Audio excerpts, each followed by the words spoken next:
Siyaanneerra daaddaa siyaanneerra jawwee Oromoon si eega argaa kan kee hawwee ati maal mufattee dhokatte nu dura maandisa qabsooti ati nuuf baabura ija Oromooti agartuu hawaasaa kanaaf si arguudhaaf ija koo babaasa si hawwinee jirramee garaa nuu laafi qeerroo jirtuu jedhii daddafii nuu xaafi. Otomaa si eegu tadhiite bariiti badiiteenna hundaa irra nuu tariiti qeerroo jirtuu jedhi harka ol qabiiti. Jawwee koo bashaasha kokkolfaa as ba'i jecha kee mi'aayaa mee gurraan nu ga'i erga gaafsi dhabnee sabanni kee faca'ee abbaa qeerroof qarree nuuf mul'adhu ga'e. Beekne yaa jawwee koo akka balleessine jaalanneeti miti kan sirraa dheessine qaaman asteennullee yaadan hidhamneeti nutti dukkanaa'e erga si dhabneeti.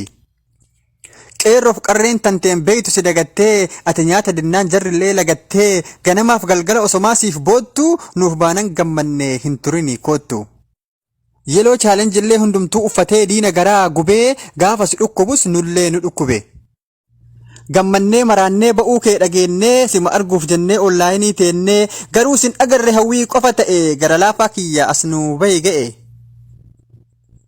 Isa du'aan dhabne hacee hin agarru sima keessan arguuf si eegna nu marru jawwee yaa goota koo abbaa qeerroof qarree seenaa sitti taana yoo lubbuun dabarre.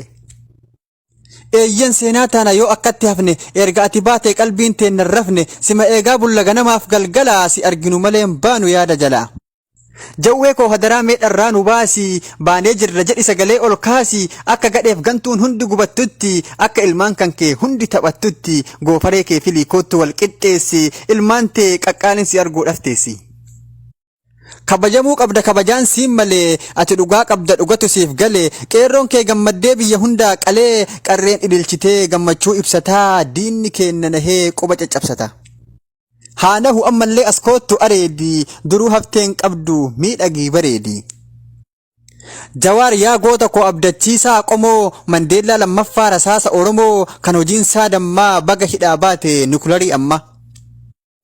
Sodaachisaa diina abdatamaa sabaa hunduu si arguudhaaf dheebuu guddaa qaba koottu ka'atillee nu yaaddeera jawwee kolfa kee mi'aawaa akka dammaa hawwe.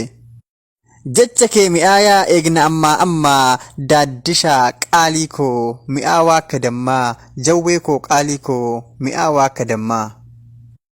Maqaan kootis muhee biyyi kootis arsii jecha kiyya kana sheer godhii dabarsi hin beekamu tarii jawwee bira ga'a yoo kana dhaga'e nuu laafuu danda'a. Siyaanneerra daaddaa siyaanneerra jawwee Oromoon si eega argaa kan kee hawwee ati maal mufattee dhokatte nu dura maandisa qabsooti ati nuuf baabura ija Oromooti agartuu hawaasaa kanaaf si arguudhaaf ija koo babaasa si hawwinee jirramee garaa nuu laafi qeerroo jirtuu jedhii daddafii nuu xaafi. Otomaa si eegu tadhiite bariiti badiiteenna hundaa irra nuu tariiti qeerroo jirtuu jedhi harka ol qabiiti. Jawwee koo bashaasha kokkolfaa as ba'i jecha kee mi'aayaa mee gurraan nu ga'i erga gaafsi dhabnee sabanni kee faca'ee abbaa qeerroof qarree nuuf mul'adhu ga'e. Beekne yaa jawwee koo akka balleessine jaalanneeti miti kan sirraa dheessine qaaman asteennullee yaadan hidhamneeti nutti dukkanaa'e erga si dhabneeti.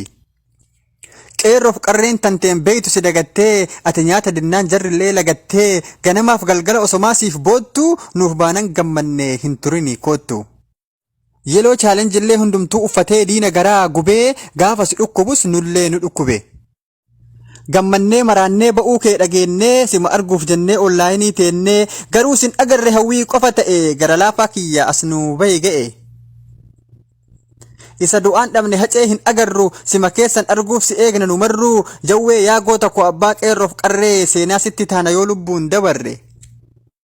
Eeyyan seenaa taana yoo akkatti hafne erga ati baatee qalbiin teennan rafne sima eegaa bulla ganamaaf galgala si arginu malee baanu yaada jala.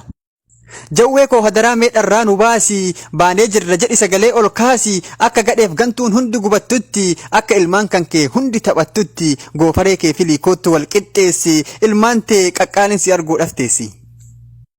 Kabajamuu qabda kabajaan siin malee ati dhugaa qabda dhugatu siif gale qeerroon kee gammaddee biyya hundaa qalee qarreen idilchitee gammachuu ibsataa diinni keenna nahee quba caccabsata. Haanahu ammallee as koottu areedi duruu hafteen qabdu miidhagii bareedi. Jawar yaa goota koo abdachiisaa qomoo Mandeellaa lammaffaa rasaasa Oromoo kan hojiinsaa dammaa baga hidhaa baate nukularii amma. Sodaachisaa diina abdatamaa sabaa hunduu si arguudhaaf dheebuu guddaa qaba. Koottu ka'atillee nu yaaddeera jawwee kolfa kee mi'aawaa akka dammaa hawwe. Jecha kee mi'aayaa eegna ammaa daaddishaa qaalii koo mi'aawaa akka dammaa jawwee koo qaalii koo mi'aawaa akka dammaa.